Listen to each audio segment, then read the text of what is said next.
Hello, আসসালামু আলাইকুম। বাংলাদেশ সরকারি চাকরি প্রত্যাশী ভাই বোনেরা, আজকে একটি নতুন সার্কুলার নিয়ে আমি কথা বলছি। এটা হচ্ছে গণপ্রজাতন্ত্রী বাংলাদেশ সরকারের মহাপরিচালকের কার্যালয়, পরিবহন ও বাণিজ্যিক বিভাগ, বাংলাদেশ রেলওয়ে, রেলভবন, ঢাকা। এখানে যে পদগুলোতে নিয়োগ, চারটি আর কি ক্যাটাগরিতে নিয়োগ হবে।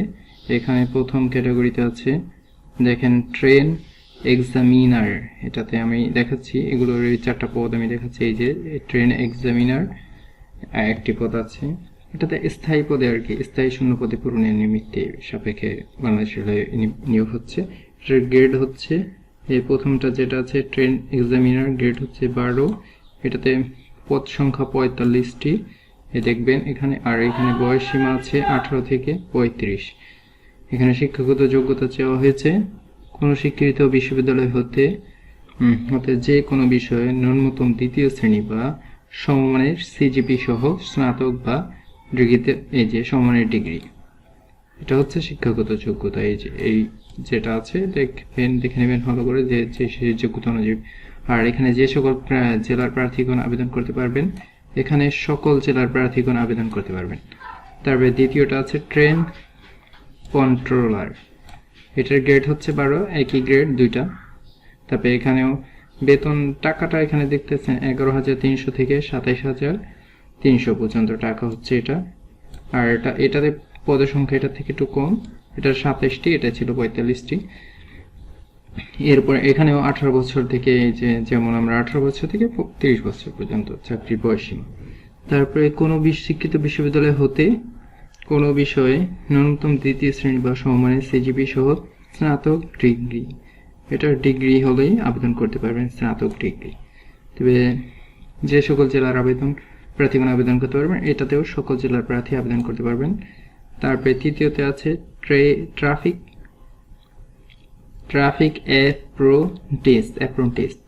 অ্যাপ্রেন্টিস, গ্রেড হচ্ছে 14, টাকা এখানে 10,200 থেকে 24,680 টাকা, পদ 18টি।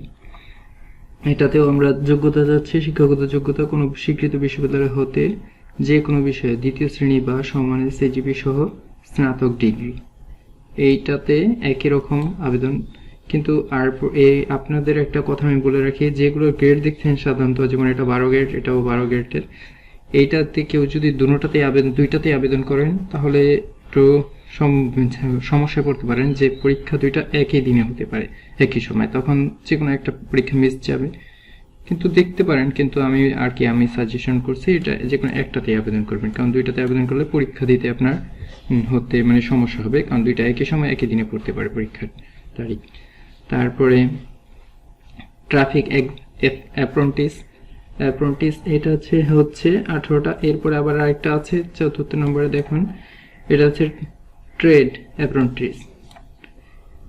অ্যাপ্রেন্টিস। এটাতে পদসংখ্যা সবচেয়ে বেশি, এখানে 248টি পদসংখ্যা। আর এটার গ্রেড হচ্ছে 20। এটাতে আবেদন এই যে এখানে 8,250 থেকে 20,010 টাকা পর্যন্ত এটার বেতন, স্যালারিটা। আর এখানেও বয়সীমা 18 থেকে 30। আর এখানে কোনো স্বীকৃত বোর্ড হতে ন্যূনতম, এটাতে এসএসসি পাস করলেই আপনারা আবেদন করতে পারবেন, উত্তীর্ণরা। আর এটা সকল জেলার প্রার্থীগণ আবেদন করতে পারবেন। এটা একটা নতুন আর কি বিশাল সার্কুলার, এটাতে অনেকেই আবেদন করতে পারবেন। এটাতে আমার মতে এটাতে আবেদন করলে আর কি আপনাদের যারা এসএসসি পরীক্ষা দিয়েছেন বা এসএসসি সমমানের পরীক্ষায় আবেদন করতে চাচ্ছেন, তারা এই যে এটা অনেক ভালো ওদের জন্য, এটা আবেদন করতে পারেন। তারপরে এখানে আবেদন ফর্ম পূরণ এবং পরীক্ষায় অংশগ্রহণের ক্ষেত্রে নিম্নলিখিত শর্তাবলী অবশ্যই অনুসরণ করতে হবে। এটা আপনারা পরে নেবেন এখান থেকে, এই যে দেখেন এই বিষয়টা, এটা আবেদনের নিয়ম। আর এখানে প্রার্থীর বয়স 1/7/24 তারিখে অবশ্যই 18 থেকে 30 বয়সের মধ্যে থাকতে হবে, এই যে এইটা তারিখে। তবে বীর মুক্তিযোদ্ধা শহীদ, বীর মুক্তিযোদ্ধা সন্তান ও শারীরিক প্রতিবন্ধীদের ক্ষেত্রে এই যে বয়সসীমা সর্বোচ্চ 32 পর্যন্ত শিথিল করা হয়েছে আর কি, সর্বোচ্চ 32 বছর পর্যন্ত শিথিলযোগ্য। উল্লেখ্য যে বীর মুক্তিযোদ্ধা শহীদ, মেয়ে মুক্তিযোদ্ধার পুত্র কন্যার বয়স, পুত্র কন্যাদের ক্ষেত্রে 30, এটা ভালো করে বুঝেন। বীর মুক্তিযোদ্ধা ও শহীদ বীর মুক্তিযোদ্ধার পুত্র কন্যাদের, মানে যার বীর মুক্তিযোদ্ধার যার আর কি মুক্তিযোদ্ধার মেয়ে আছে, তাদের কোন ছেলে মেয়েদের আর কি বয়সীমা 30, ওদের আর কি শিথিল 32 পর্যন্ত দেওয়া হয়নি। তাই বয়সের ক্ষেত্রে বিডিপির গ্রহণযোগ্য নয়। আধা সরকারি স্বায়ত্তশাসিত প্রতিষ্ঠানের চাকরিরত যেগুলো পড়ে নেবেন। এখানে চাকরিরত প্রার্থীদের অবশ্যই যথাযথ কর্তৃপক্ষের মাধ্যমে আবেদন করতে হবে। তারপরে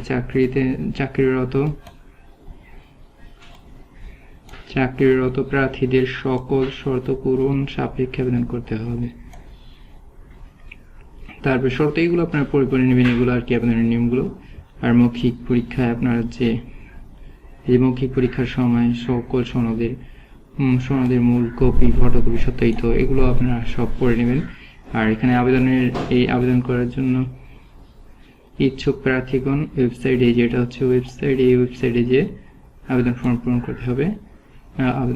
অনলাইনে আবেদনের পূরণ ফি জমাদানের শুরুর তারিখ হচ্ছে 1/7 এই যে 9টা থেকে, আর জমাদানের শেষ তারিখ হচ্ছে এই যে 8/8 বিকাল 5টা পর্যন্ত। এর আগেই আপনাকে আবেদন করতে হবে অবশ্যই। তারপরে অনলাইনে আবেদনের প্রার্থী তার রঙিন ছবি, এই যে ছবিটা দিতে হবে আবেদন করার জন্য 30x30 পিক্সেল, এবং স্বাক্ষর হতে হবে 300x300 পিক্সেল ছবিটা হবে। আর এখানে স্বাক্ষর হবে 300x80 পিক্সেল স্ক্যান আপলোড করতে হবে। এগুলো আপনার নিয়ম আমি দরকার হলে পরে একটা ভিডিওতে দেখিয়ে দেবনি। এটা হচ্ছে আপনারা ভালো করে এগুলো সব করে নেবেন। আর পরবর্তী চাকরিতে আর বিজ্ঞপ্তির জন্য চ্যানেলটি সাবস্ক্রাইব করবেন। আমি আরও নতুন বিজ্ঞপ্তি এলে অবশ্যই আপনাদেরকে সঙ্গে সঙ্গে তা জানাবো। আজ এ পর্যন্ত, আসসালামু আলাইকুম।